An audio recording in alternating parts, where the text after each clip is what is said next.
아니, 로마서가 그렇게 강의하고 싶어서 지난주에도 로마서를 붙잡고 한참 헤맸는데, 어제 또 기도하는데 가정예배 드리고 딱 올라가면은 본문이 딱 바뀌는 것 같아요. 이 말씀을 확 와닿았어요. 예레미야서 29장 11절로 14절. 일반적으로 그 종교학자들은 인간들이 원천적으로 종교성을 지니고 있다. 그래서 인간이 사는 곳에는 종교가 존재하지 않을 수가 없다. 이렇게 보고 있어요. 그리고 그것은 사실이죠.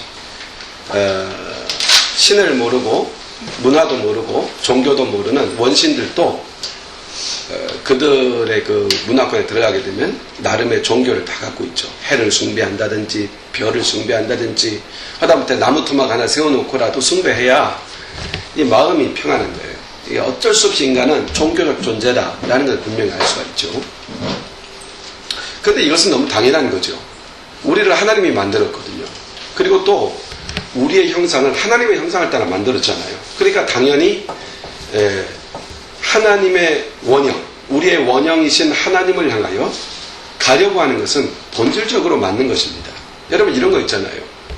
아빠한테 기대면은 포근함과 또 든든함이 있을 수 있어요. 근데 엄마 품에 안기는 것만큼 비교할 수 있어요? 전 잘 모르겠어요. 사실은 저는 엄마 품에 안겼었던 그 기억들이 별로 없어요. 근데 그 감으로 알 수 있을 것 같아요. 정말 힘들고 어려울 때는요, 자녀들이 아빠한테 안 와요. 엄마한테 가요. 참 묘하죠? 참 묘해요. 그러니까 내가 돌아왔던 그 원형의 자리로 돌아가려는 습성들, 회귀 본능이라는 게 우리 인간에게 존재하는 거죠. 우리는 하나님으로부터 왔고 하나님께로 갈 때만이 진정한 평안이 있는 거죠. 옛날이나 지금이나 하나님을 찾고 하나님을 만나는 사람도 있었습니다. 그런데 역사 속에서 하나님을 찾고 하나님을 만난 사람들의 삶을 보면 그렇지 못한 사람과 비교할 수 없는 현저한 차이점을 느낍니다. 하나님을 직접 대면한 사람, 하나님을 만난 사람. 예를 들어서 이런 거예요. 한 나라의 지도자가 하나님을 만났어요. 그러면요, 그 하나님을 만날 때 나타나는 인도하심, 역사하심이 그 나라 전체에게 영향을 미치는 것을 보게 돼요. 각 개인이 하나님을 딱 만나고 하나님을 대면했던 사람은요, 삶의 퀄리티가 틀려요. 삶의 방향이 틀려요. 삶의 목적이 달라지죠. 이런 엄청난 변화가 일어나요. 인생도 달라질 수 있고 그의 잡도 달라질 수 있고, 하나님을 만나고 아주 획기적인 그 터닝 포인트를 이뤘던 그런 인물들이 역사 속에 참 많죠. 그 중에서 오늘 제가 예배를 준비하면서 여러분과 함께 나누고 싶은 사람이 도스토옙스키라고 하는 사람입니다. 여러분 잘 알고 있죠? 그 사람의 책, 죄와 벌, 까라마초프의 형제들, 이런 기가 막힌 책들을 내놨죠. 본래 그 사람은 참 불행한 사람이었던 것 같아요. 그가 어렸을 때 어머니가 폐결핵으로 돌아갔었어요. 그러니까는 어머니를 일찍 여빈 상태죠. 그런데 그 사람이 채 성년이 되기도 전에 청소년 시절에 농민운동이 일어나가지고 지주였던 그 아버지가 지주라는 명목으로 농민들의 폭동에 의해서 처참하게 살해를 당해요. 이 장면을 그 도스토옙스키가 어린 시절에 보게 됩니다. 18살 때 이런 경험을 하고 나서 그는 정말 혼란스러움이 너무 격해가지고 간질 질환이 찾아와서 길을 걷어가다가도 너무 충격적이어서 막 간질 증세를 일으키고 이렇게 충격적이었다는 그런 기록이 있습니다. 그러니까 당연히 공부에 흥미가 있었겠습니까? 공부에 흥미가 없죠. 사람들로부터 따돌림 받죠. 이런 불행한 청소년기를 보냈습니다. 그러다 보니까 이 소외된 사람들에게 나타나는 특징, 이게 뭡니까? 청년 시절에 사회주의에 빠지게 되는 거죠. 사회주의, 공산주의의 전신인 사회주의에 빠지게 되죠. 그래서 기독교는 민중의 아편이다, 이런 의식을 가지고 기독교들에 대해서 상당히 배척하고, 또 기독교는 권력에 기생하는 그런 기생충에 불과하다는 그런 인식을 가지고 기독교를 멀리 갑니다. 그리고 사회주의 혁명으로 러시아를 바꿔보겠다고 일어나게 되죠.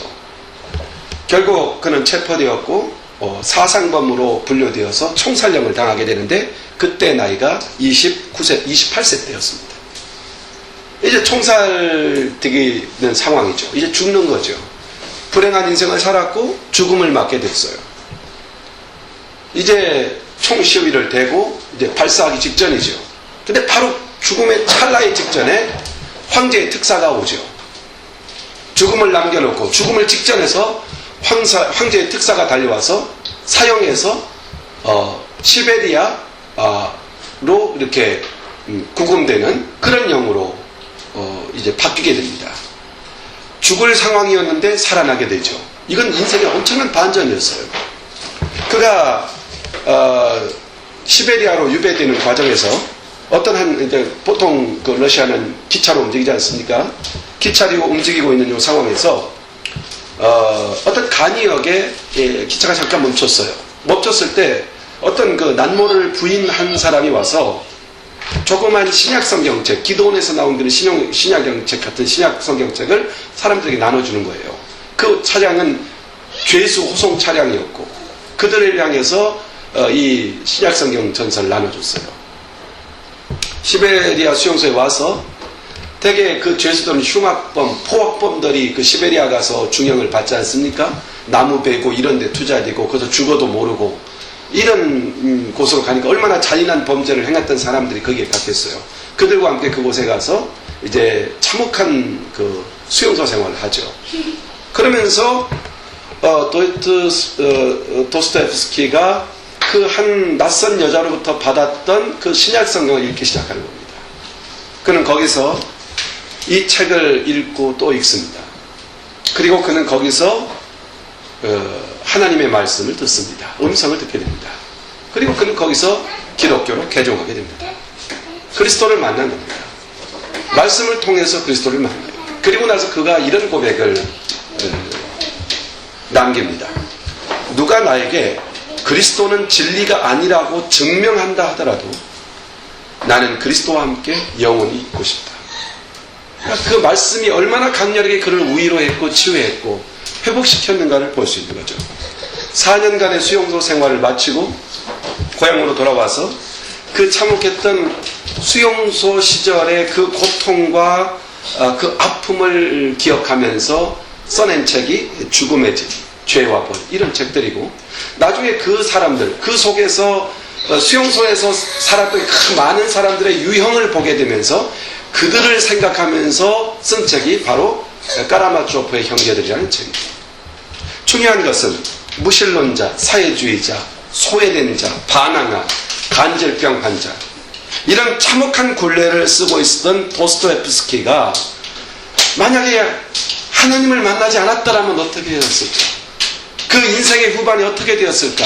생각해 보니까 참 비참한 거죠. 그러나 예수 그리스도를 딱 만나는 순간 그 사람의 삶의 가치는 완전히 바뀐 거죠. 그의 삶은 오히려 그 고난이, 그 참혹했던 고난이 다 보화들로 승화되는 거죠. 그의 역작들이 다 그 고난의 역경 속에서 나온, 잉태되어 나온 작품들이 아닙니까? 예수 그리스도를 만나는 것, 이것이 반전이라는 거죠. 우리에게서도 바로 그 반전이 있었다는 것을 확인할 수 있어야 돼요. 만약에 예수 그리스도를 만나는 것, 이것에 대해서 우리가 예수 그리스도가 인격과 인격으로 만나는 이 눈과 눈이 부딪히고 인격과 인격이 부딪히는 이런 만남의 현장을 내가 갖게 된다면 이런 놀라운 역사가 일어난다는 거죠. 내 삶의 목적과 방향이 너무 선명하고 뚜렷하고 무엇을 위해 살 것인가에 대한 정확한 삶의 방향을 향하여 직진해 갈 수 있는 바로 이런 인생을 살 수 있다는 거죠. 바로 우리에게 필요한 것은 누구를 만나느냐, 누구를 찾느냐. 오늘 예수 그리스도를 만난 사람, 하나님을 만난 사람, 만나는 사람, 과연 이런 질문 한번 던져볼 수 있어요. 내가 정말 하나님을 면대면하여 만날 수 있을까? 오늘 본문은 뭐라고 말합니까? 그래서 오늘 본문을 한번 주목하면서 이 본문 속에서 몇 가지의 교훈을 정리해 보려고 합니다. 먼저 오늘 본문에 보면은 11절에 이렇게 말씀을 합니다. 너희를 향한 나의 생각은 내가 아나니 재앙이 아니라 평안이요 너희 장래에 소망을 주려 하는 생각이라 그랬습니다. 자, 지금 이 말씀이 주어지고 있는 상황이 언제냐면 바벨론 포로로 인하여서 참혹한 이스라엘이 당할 그 고통과 고난의 현장 속에서 주고 있는 말씀입니다. 나라는 망하고 버림받아서 포로로 끌려가서 노예 아닌 노예 생활을 해야 되는 이런 참혹한 현장을 앞에 놓고 지금 이 말씀을 주고 있습니다. 하나님의 생각 나오죠. 너희를 향한 나의 생각은. 자, 먼저 주목해 봐야 될 부분이 하나님이 우리를 향한 생각이 뭐냐 이거죠. 자, 종종 우리는 이런 생각을 가져요. 이 말씀을 들을 때 우리가 이걸 분명히 아셔야 돼요. 이 말씀은 마치 이 말씀할 사람이 나밖에 없는 것처럼, 마치 나만을 향해 주고 있는 말씀으로 와닿을 때 비로소 이 말씀과의 교감이 이루어지는 겁니다. 나를 향한 하나님의 생각이 무엇일까요? 정말 하나님은 나를 생각하는 것 맞습니까? 나를 생각합니까? 나라고 하는 이 한 작은 초라한 이 사람을 생각합니까? 그 하나님은 나를 생각하고 계시나요? 시편 8편 4편에서 이것을 발견한 다윗의 고백 이렇습니다. 사람이 무엇이간데 주께서 저를 생각하시고. 기가 막힌 일이죠. 하나님이 정말 나를 생각했다는 거예요.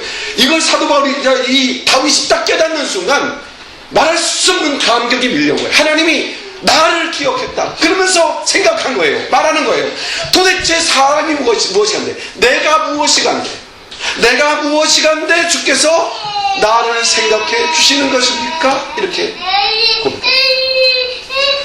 시편 40편 5절에 보면은 하나님께서는 나만을 생각하시는 것이 아니라 나를 생각하듯이 또 다른 모든 사람을 그렇게 개별적으로 생각하고 계시다는 것을 고백하는 내용이 나옵니다. 우리를 향하신 주의 생각도 많도소. 우리 각 사람을 향한 주님의 생각. 참 놀랍죠? 자, 봐요. 하나님께서 나를 생각하고 있다는 것, 이것을 믿으면요 걱정할 거 없습니다. 주님이 나를 생각하고 계신다면. 하나님의 최대의 관심사가 뭘까요? 하나님이 만드신 세상에 있는 모든 만물이나 초목이나 또는 아름다운 강산이나, 주님은 그런 데 관심을 두지 않았습니다. 또 천사에게도 그만한 관심을 두지 않으셨습니다. 예수님이 오셔서 십자가에 죽으셨던 그 십자가의 죽으심은 천사를 위한 것도 아니고 만물을 구원해내려고 하는 계획도 아니고 오직 사람을 구하러 오셨다고 말씀하십니다. 우리 주님의 관심은 사람이에요. 한 사람 한 사람 사람이라는 거죠. 그래서 시인 다윗은 시편 139편 17절에서 주의 생각이 내게 어찌 그리 보배로운지요. 주님이 어찌 그렇게 나를 생각하는지 그것이 너무나도 보배와 같습니다. 내게는. 이렇게 고백을 하는 겁니다. 이사야서 55장 8절 9절에 보면은 이사야는 이 하나님의 생각을 좀 더 구체적으로 설명하는데 이렇게 말씀하시죠. 내 생각은 너희 생각과 다르며 내 길은 너희 길과 달라서 하늘이 땅보다 높음같이 내 길은 너희 길보다 높으며 내 생각은 너희 생각보다 높으니라. 하나님의 생각은 사람의 생각과 달라서 크고 깊고 높다는 것을 알라는 말씀이죠. 우리는 하나님께서 왜 내가 이런 고통과 어려움과 시련을 당하고 이런 상황이 있는데 왜 지금 당장 길을 보여주시지 않는가? 왜 나에게 이런 문제로 얽매여서 고통을 당하고 건강으로 인하여 또는 여러 가지 환난으로 인하여 막힌 담들이 있는데 왜 하나님은 이 막힌 담을 헐어버리지 않는가라고 우리는 생각할지 모르지만 하나님의 생각은 좀 더 깊고 더 크고 더 넓다는 것을 알아야 된다는 것이죠. 그렇기 때문에 여러분, 우리 생각을 가지고 하나님의 생각과 비교해서는 안 됩니다. 제 아무리 깊은 사색을 하더라도요, 제 아무리 깊은 궁리를 하더라도요, 우리는 하나님의 생각을 따라잡을 수가 없죠. 제 아무리 고상한 생각을 하고 차원 높은 생각을 하더라도 하나님의 뜻을 다 헤아릴 수는 없죠. 그래서 우리는 기다림이 필요한 것입니다. 그분이 그 뜻을 행할 때까지 기다리는 인내와 믿음이 필요한 것이죠. 프랑스 작가 중에 로댕이라고 하는 인물 생각하면 딱 떠오르는 조각상이 기억나죠? 생각하는 사람. 얼마 전에 맨하탄 메트로폴리탄 뮤지엄에 갔더니 거기도 복제품인지 진품인지 모르지만 거기 있더라고요. 근데 이 작품에 얽힌 스토리가 있어요. 로댕이 이 작품을 만들 때 읽고 있었던 책이 바로 단테의 작품인 신곡이라는 책을 읽고 있었어요. 읽다가 사람들이 지옥으로 떨어지는 장면이 묘사돼요. 지옥편에서 사람들이 죄를 짓고 다 지옥으로 지옥문으로 들어가는 장면이 나오는데 그 장면을 딱 목격하면서 로댕이 상당히 마음에 와닿은 게 있었던 것 같아요. 그래서 그 사람이 그것을 생각하면서 그 지옥문에 들어가는 사람을 보며 자기가 생각했던 것을 떠올려서 생각하는 사람이라는 그런 작품을 만들었다는 겁니다. 그러니까 지금 로댕의 그 생각하는 사람이라고 하는 그 작품은 지금 뭘 주목하고 있죠? 지옥에 떨어지는 사람. 지옥에 떨어지는 사람. 왜 떨어질까? 지옥에는 어떤 고통이 있을까? 뭐 이런 것도 생각할 수 있겠죠. 하여튼 그런 생각하는 사람을 따서 그런 작품을 만들었습니다. 어떻게 보면 나름 의미심장하게 볼 수도 있는 부분입니다. 그 작품을 보면서 사람들은 의미심장하게 무언가를 생각하고 떠오를 수 있을 거예요. 그러나 분명한 게 있습니다. 인생에서 생각만으로는 안 됩니다. 여러분, 우리에게 있어서 분명한 사실을 알아야 되는데 그것은 하나님은 우리를 생각하시는 데서 그치는 분이 아닙니다. 하나님은 우리를 생각하시고 그리고 행동하시는 분입니다. 본문 11절 말씀을 정리해보면 그렇습니다. 평안과 소망을 주시고 구원과 영생을 주신다고 말합니다. 생각하실 뿐만 아니라 우리를 생각하실 뿐만 아니라 우리에게 평안을 주시고 소망을 주시고 구원을 주시고 영생을 주시는 분이라는 것이죠. 그분의 생각 속에 항상 저와 여러분이 있다는 것을 염두에 주셔야 돼요. 우리를 향한 사랑, 우리를 향한 생각이 그렇다는 겁니다. 나를 향한 생각이 그렇다는 겁니다. 하나님은 내가 평안과 소망으로 채워지기를 원하십니다. 하나님은 내 안에 구원과 생명으로 채워지기를 원하십니다. 이것이 주님의 생각입니다. 이거 믿으셔야 돼요.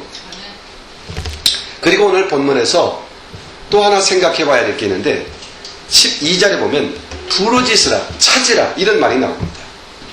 너희는 내게 부르짖으며 와서 내게 기도하면 내가 너희를 들을 것이요 너희가 전심으로 나를 찾고 찾으면 나를 만나리라. 그렇게 말씀하십니다. 한마디로 이 얘기입니다. 기도하면 내가 만나주겠고 기도하면 내가 응답을 주겠다. 이렇게 약속하는 겁니다. 특히 이 기도하는 모습에서 주목되는 단어가 있어요. 그냥 기도하는 게 아니에요. 어떻게 기도하라고 했어요? 너는 내게 부르짖으며 와서 기도하라고 했어요. 부르짖으며. 여러분, 부르짖어 기도한다는 게 얼마나 중요한지 모르죠. 부르짖어 기도한다는 것은 간절함을 말하는 겁니다. 여러분, 기도 안 될 때 우리가 어떻게 기도하죠? 주여! 주님의 이름을 부르짖잖아요. 이거보다 강력한 기도가 어디 있어요? 여러분, 저는 이 부르짖는다는 말이 딱 나오면은 생각되는 단어가 딱 나오는데 2002년 월드컵 때, 서울 월드컵 때 막 이렇게 소리쳤던 막 함성 있잖아요. 세계 어느 곳에서도 볼 수 없던 함성. 대한민국 하잖아요. 그 당시 사람들이 우리나라가 4강에 들었던 것이 최대 이슈로 보지 않고 오히려 그 당시 기억하는 모든 기자들과 사람들은 그 모든 청중이 사박자 손뼉을 치면서 대한민국을 한 목소리로 외쳤던 그 소리가 뇌리에 부딪혀오는 게 지울 수가 없었다고 이렇게 감격적으로 표현하는 그 기사가 모든 나라마다 쓰였다고 그럽니다. 정말 우리 민족은 독특한 민족이면 틀림이 없어요. 전 세계 응원 중에 이런 응원을 하는 나라가 없었답니다. 그래서 전 생각해 봤어요. 이 대한민국 이렇게 되는데 이걸 바꿔보는 거예요. 이탈리라는 나라를 한번 바꿔봤어. 이탈리아 뭔가 이상하잖아요. 그렇죠? 브라질 뭔가 이상하잖아요. 대한민국 아주 정확해요. 단어가 뚝뚝 떨어지고 우리 민족에게 이런 함성을 할 수 있는 그런 특별한 은사를 주신 것 같아요. 그래서요 재미있는 일이 있어요. 여러분 우리가 기도할 때 우리 한국 사람들이 기도할 때 우리 같이 기도합시다. 우리 주여 삼창하고 기도합시다. 그러면은 다 같은 사람이 주여 막 주님의 이름을 온 목청을 다해서 막 함께 부르짖어요. 이렇게 기도하는 민족은 또 우리나라밖에 없답니다. 부르짖는 것, 하나님의 이름을 부르짖는 것, 이거 우리 하나님이 기뻐하시는 거죠. 그래서 우리 민족을 쓰신 것 같아요. 제가 볼 때 우리 민족에 저렇게 교회가 부흥될 만한 그런 자산이 별로 없는데도 불구하고 하나님이 우리 한국교회를 그렇게 쓰시는 이유는 이런 부르짖음에 있는 것 같아요. 하나님을 간절히 부르짖는 부르짖음. 하나님을 부르짖으라 그리하면 내가 만나주겠고 나를 찾으라 그리하면 내가 응답할 것이다. 주님 그렇게 분명하게 말씀하십니다. 여러분 우리 주님 앞에 부르짖어 기도할 때 들으신다고 12절에 말씀했고 13절에 가서는 전심으로 나를 찾으면 나를 만나리라 그랬습니다. 여러분 전심이 뭡니까? 힘을 다해서 그냥 온 마음을 다해서 그저 정성을 다해서 그냥 우리 하나님만 찾는 거예요. 즉 목적이 무엇을 해결해 주세요가 아니라 하나님 그분을 찾는 거예요. 그분을 찾고 그분을 찾는 거죠. 전심으로. 그리고 분명히 약속했어요. 찾고 찾으라. 이 말은 포기하지 말고 실망도 하지 말고 낙담도 하지 말고 의심도 하지 말고 찾고 찾으라. 멈추지 말고. 여러분 기도는 어떻게 한다고요? 오늘 본문 기도를 어떻게 하라고 가르쳐요? 찾고 찾으라. 다시 말해서 찾을 때까지 만날 때까지 응답받을 때까지 그렇게 기도하라는 거 아닙니까? 이 말이 뭡니까? 만나 주겠고 응답해 주겠다. 놀라운 약속이에요. 그러므로 우리 그리스도인들은 어떤 경우에도 실망하고 절망한 것은 너무 이른 일입니다. 절대로 절망하지도 절대로 실망하지도 말아야 합니다. 우리의 기도는 찾을 때까지 만날 때까지 그리고 응답받을 때까지. 이 말은 뭐예요?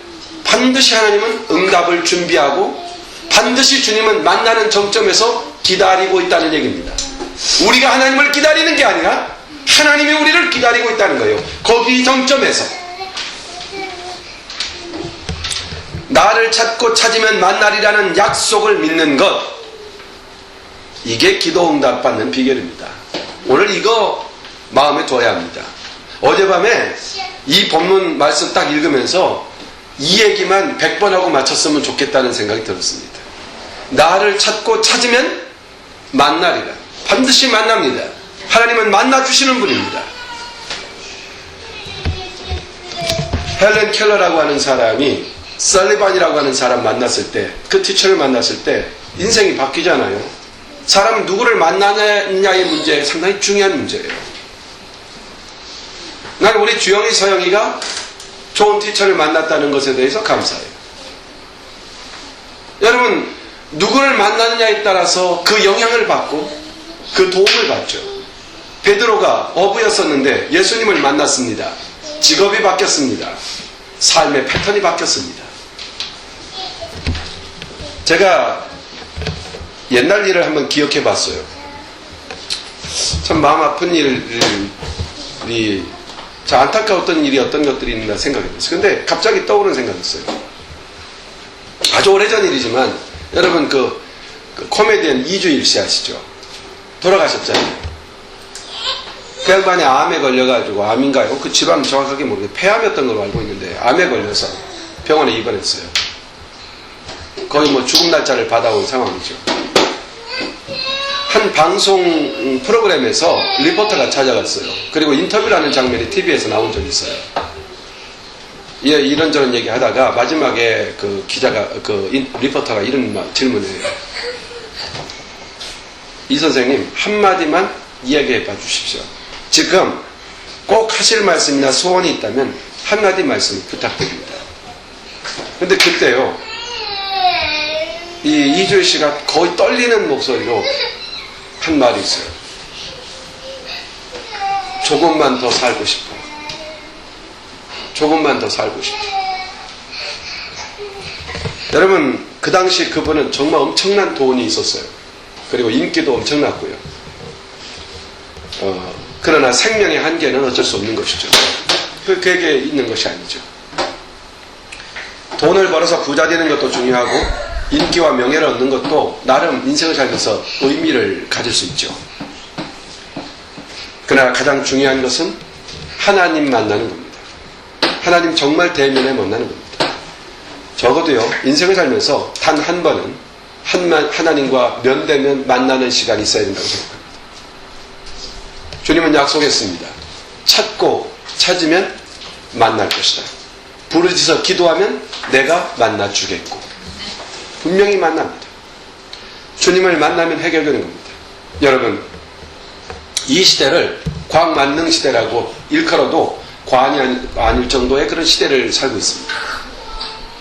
자동차마다 카메라가 붙어 있고 사방에 카메라가 있죠. 열쇠가 필요 없어요. 눈 감다 대면 인식해서 문을 열어주기도 해요. 나를 알아주죠. 어떤 경우는 지문만 대도 알고요. 어떤 사람은 이 피부 속에 뭔가 칩 같은 거 넣어가지고 그냥 걸어가기만 해도 결제가 다 되는 그런 시스템도 있다고 해요. 그래서 한국에서는 그 칩이 베리칩인데 그 베리칩이라고 하는 걸 맞으면은 지옥 간다. 그래서 막 그런 운동하는 그런 단체도 있다고 그래요. 하나님에게는 이런 시스템이 필요 없어요. 하나님은 우리를 너무 잘 아시죠. 우리 하나님은 우리를 얼마나 잘 아시는지 시편 139편을 보면 알 수가 있습니다. 시편 139편에 보면 이런 말씀이 있습니다. 1절에 나를 감찰하시고 아셨나이다. 이 감찰하시고 아셨느냐라는 말, 이 감찰이라는 말을 이해하려면 MRI를 기억하면 될 거예요. MRI. 예전에 제가 교통사고 나서 머리를 MRI를 촬영한 적이 있어요. 근데 거의 한 2, 3mm 간격으로 머리를 사진을 촬영하는 거예요. 응? 그러니까 사진 촬영하니까 내 두뇌가 마치 떡국 썰어놓은 것처럼, 편자 썰어놓은 것처럼 쫙 쓸려 있더라고. 응?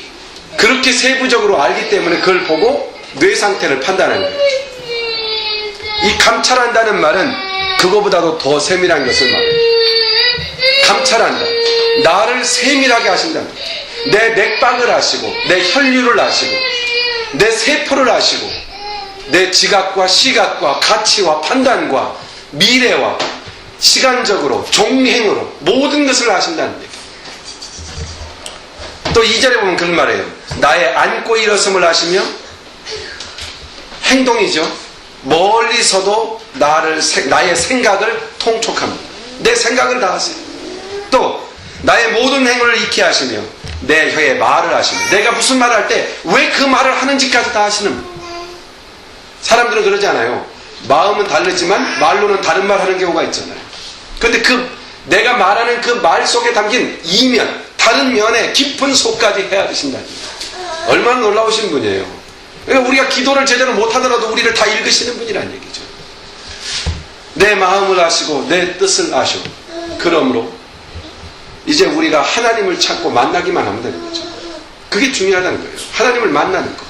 그러면요, 내가 가진 문제가, 우리는 지금 생각할 때 내가 가진 문제가 이게 가장 크다고 생각하는데요. 근데 진짜 이게 큰 게 아니라는 것을 알게 되는 거죠. 이 문제에 대해서 하나님은 다 대안을 갖고 계세요. 이걸 믿으셔야 돼요. 우리가 당면하는 모든 문제에 대하여 주님은 대안을 갖고 계세요. 그래서 그 문제가 왔을 때 괴로워하지도 말고 고통당하지 말고 그냥 잘 이겨내면 돼요. 그냥 지나가는 거예요. 우리에게 있어서 모든 고통과 환난은 지나가는 거예요. 잘 패스하면 되는 거예요. 그 다음에 하나님의 약속이 있어요. 하나님은 그 다음에 계획을 갖고 계세요. 이 사실을 믿으셔야 돼요. 문제는 그런 하나님을 내가 만나고 있느냐 하는 것이 중요한 것이죠. 오늘 우리에게 주님은 나를 늘 생각하고 평안과 소망을 주시기 원하시고 생명과 구원을 주시기 원하시는 것이 하나님의 뜻이라고 하는 사실을 분명히 밝히면서 나를 만나야 한다고 말씀하십니다. 초대장을 주는 겁니다. 그리고 만나는 방법은 부르짖어 기도해라. 찾고 찾아라. 끝까지 기도해라. 내가 너의 기도 그 끝자리에 기다리고 있겠다. 이런 말씀입니다. 거기까지는 찾아와라. 이런 말입니다. 내가 너를 감찰하지만 네가 찾아오지 않아도 내가 너를 인도하겠지만 나를 만나야 된다. 마치 그렇게 초대하는 것처럼 들리는 말씀입니다. 우리에게 이 약속이 있다는 것을 마음 깊이 새겨둡시다. 내게 기도하면 내가 들을 것이요 전심으로 나를 찾고 찾으면 나를 만나리라. 이 약속 믿고 기도해서 하나님을 만나는 저와 여러분이 되기를 주의 이름으로 축원합니다. 기도하겠습니다. 하나님 아버지 고맙습니다. 우리가 하나님 앞에 나아가 엎드려 기도하는 것의 중요성을 오늘 다시 한번 생각해 보았습니다. 하나님 아버지, 우리 주님의 생각은 우리에게 평안을 주시는 것이며 또 우리에게 구원을 주시는 것이며 영원한 생명을 누리게 하시는 것이라고 말씀하셨습니다. 그리고 그러한 하나님을 누리는 것은 기도 외에 다른 길이 없다고 가르쳐 주셨습니다. 기도하고 찾고 찾으면 하나님을 만날 것이라고 말씀해 주셨습니다. 이 시간 이후에 우리 모두가 하나님을 찾고 찾아서 끈기 있게 기도해서 하나님을 만나는 사람들로 살아갈 수 있도록 축복해 주옵소서. 이 시간 이후로 찾고 찾는 기도의 사람이 되겠습니다. 하나님을 만나며 살아가는 사람이 되겠습니다 하는 다짐이 우리 안에 견고히 서게 하여 주옵소서. 감사하며 예수님의 이름으로 기도하옵나이다. 아멘. 아멘. 우리 찬송가 하나님 앞에 드리겠습니다.